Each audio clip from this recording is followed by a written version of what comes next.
What's up, ladies and gentlemen? My name's Scyushi, and we are back again with some more Genshin Impact. And you know what time it is? It's time to talk about Yae Miko, because we finally have an official confirmation about the character, which means that we can go into details about her. Now, for those of you that just want the info, here you go. Bam, right at the top. I will have a download link in the description where you can end up getting the Ascension card. Keep in mind that the weekly material is a question mark, because I don't really know what the weekly material is yet. We don't have any information of what boss drops are from the new boss, but the interesting thing is that we do have confirmation that Raiden Shogun is going to end up being a new weekly boss coming in the next update, and she is going to end up dropping new materials that I assume is going to be used for Yae Miko and probably Ayato in version 2.6. Version 2.6 also is going to finally be the Chasm update, ladies and gentlemen. Now, one thing that I briefly need to mention is that while Yae Miko's banner is going to end up showing up on February 15th at 8 p.m. Pacific time, after her banner is going to end up being a rerun of Raiden Shogun and Kokomi, both at the same time, and that banner rerun is going to end up being on March 8th. Just so you guys know, if you're trying to save up your Freema gems, and then of course the update after that is going to end up being Ayato. Now, so Yae Miko's basic attack, sorry, I'm stumbling all over my tongue. Her base attack is going to end up being Electro. She's going to end up being an Electro Catalyst character who basically is going to end up being a 5-star version of Lisa, or even a 5-star version of Kujo-Sera, even though Kujo-Sera is an archer character.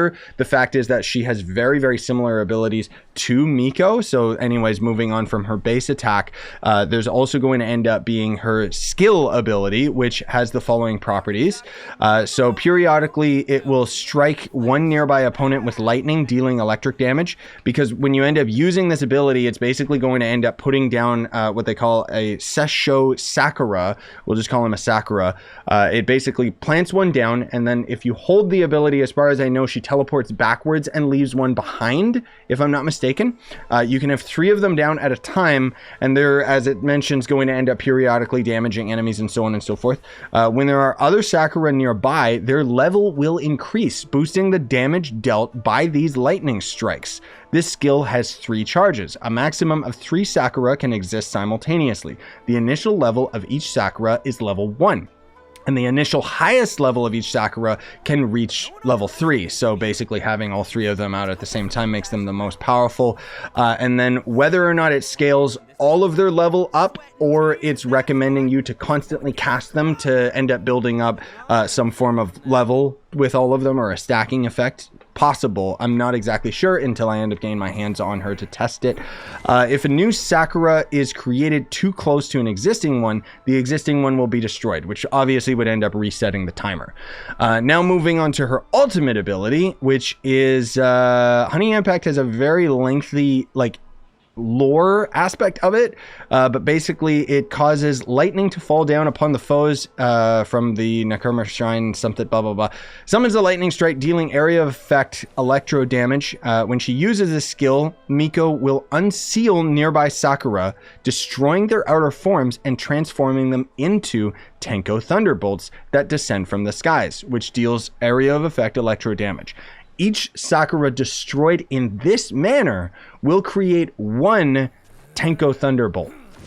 Also, the developer live stream ended up mentioning that for all of her Sakura that you have out on the field, when you end up using Miko's ultimate ability, it'll end up reducing the cooldown of her ultimate for every Sakura that ends up being destroyed in that manner. That they said something along those lines, even though I thought that that was tied to her constellations, but we'll see as we end up going into it a little bit further. As I said, the information is very sparse, because Honey Impact's information is not 100% accurate anymore, because they have to be very careful because of all the legal allegations and stuff like that, which, you know, generally speaking, for somebody like myself, I am part of the content creator program, so I can't talk about the leaks and stuff like that, but in terms of this, we've had the official announcement of the character, so I'm allowed to talk about all these things. Anyways, moving on to her, Miko's passive talents. So she has a 25% chance to get 1 regional character talent material, base material excluded, when crafting. So that's going to end up being your talent books and so on and so forth. You can end up getting more of them by using her when you're crafting them, which is cool. Then there's going to be the Shrine's Sacred Shade, which is when casting the her ultimate ability. Oh, here's her passive that mentions what I just said. So her passive ability makes it so that any Sakura that's destroyed by using her ultimate ability will reset the cooldown for 1 charge of her E ability. So sorry for my misinformation 2 seconds ago where I said that it reduces the cooldown of her ultimate, because that's not true. It's going to end up giving you a charge back for your Sakura, because you can end up basically casting I think you can cast 2 of them and then you have to wait before you can cast the 3rd, or maybe you can cast all 3 at once. I'm not sure how many charges she defaults with. And then there's Enlightening Blessing. So every point of elemental mastery Yae Miko possesses will increase Sakura damage by 0.15%. So she's going to be a weirdo character that is going to end up being based off of elemental mastery and possible reactions, just because generally speaking it seems like that's what she's going to scale off of. Now let's get into her constellation, because these are cracked, dog. Like seriously, she is going to end up being an absolute unit of a catalyst DPS. Seriously, these constellations are insane. So let's get into it. Each time her ultimate is active or activates a Tenko Thunderbolt, Yae Miko will restore 8 elemental energy for herself. So that already is going to end up helping her to cast her ult a lot more often. Her C2 makes it so that her Sakura start at level 2 when created. Their maximum level is increased to 4, and the attack range is increased by 60%. So the point is that the Sakura, as mentioned before, can get to a maximum level of 3, but when you have her C2, they can go to level 4, and they end up getting considerably stronger. So her C3 obviously makes it so that her Sakura is increased by 3 levels, and then her C5 makes it so that when Sakura Lightning hits opponents, the electro damage bonus of all nearby party members is increased by 20% for 5 seconds. So this is where she goes together with Raiden so well. And as we all know, Raiden is absolutely powerful when you have a couple constellations in her, because of the constellation that makes her deal through defensive enemies. But anyways, moving on to her C5 is going to end up increasing her ultimate by 3 levels, and her C6 is cracked. Makes it so that her Sakura attacks ignore 60% of an opponent's defense. So very similar to Raiden's C2. I think it's her C2 that ends up making the defense through it, but that is nuts, dude. She is an absolutely cracked character. Really looking forward to her. But let's move on to the different builds that you can end up using with her. So she's actually going to end up being quite versatile. But let's talk about her weapon first. So I kind of have Lisa as my example because I was kind of preparing for Miko, and then they ended up announcing Ayato. So you could either end up using a crit rate book, attack percentage, just the usual stuff. Generally speaking, though, it seems like she will benefit greatly from either elemental recharge or elemental mastery, which I don't think, yeah, okay, I do have an elemental mastery book. So you could end up using this one. Generally speaking, her best weapon and slot is going to end up being the new 5-star Catalyst, which is part of the weapon banner, which I can't in good conscience ever recommend you guys to end up wishing on the weapon banner. But generally speaking, it seems like it's going to end up being pretty easy to pick a weapon for her. Honestly, I would either end up going for an elemental mastery if you want her more as a support, or you could end up just building her towards raw damage, which would end up either being with the crit rate or the crit damage one that you can end up getting out of the monthly, so on and so forth. For artifacts, there's a couple different options you can end up using because she's such a weirdo character.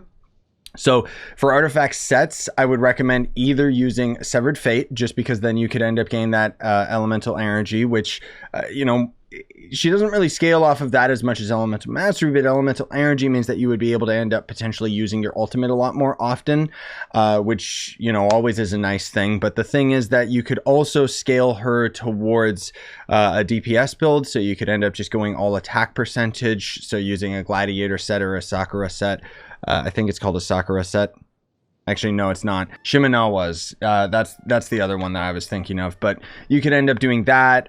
You know, most of all, what's really going to end up being important is just how you want to end up building her. Personally speaking, I would probably end up giving her an electro bonus from having 2 electro artifacts, and then maybe give her 2 noblesse so that we could have a 2/2 set, or even maybe even just a full noblesse.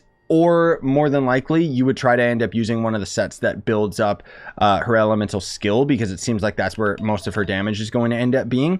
Generally speaking, as far as stats are concerned, you are going to be focusing on the usual DPS set. So it's going to end up being, you know, attack, crit damage, crit rate, but any extra elemental mastery is going to end up being helpful to the character. But you know, just generally speaking, with how Genshin characters are built, you probably don't want to end up having, you know, elemental mastery as the main stat on many of her artifacts. So anyways, moving on, feather won't matter as much.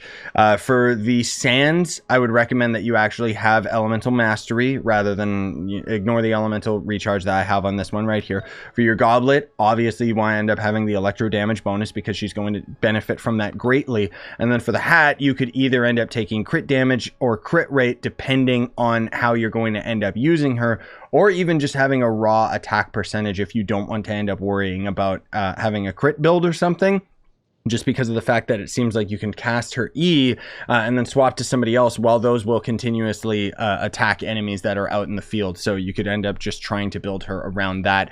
Is entirely up to you. Now, as far as the talent level up is concerned, it seems like it's going to end up being important to level up all of her talents if you want to have her as a main DPS. But generally speaking, if you want her as a support DPS, it's going to all be about her E ability and then possibly her ultimate, rather than focusing anything on her base attack. Which, not to say that you wouldn't focus on her base attack if you want to actually have her in your main party, but it depends whether you or not you want to focus on her being a more predominant character that is out in the field very often, versus a character that's kind of more on the sidelines as a supportive DPS, or even just to quite literally support your Raiden. Frankly speaking, the boss Raiden is the Raiden we all deserved, not the one that we ended up getting.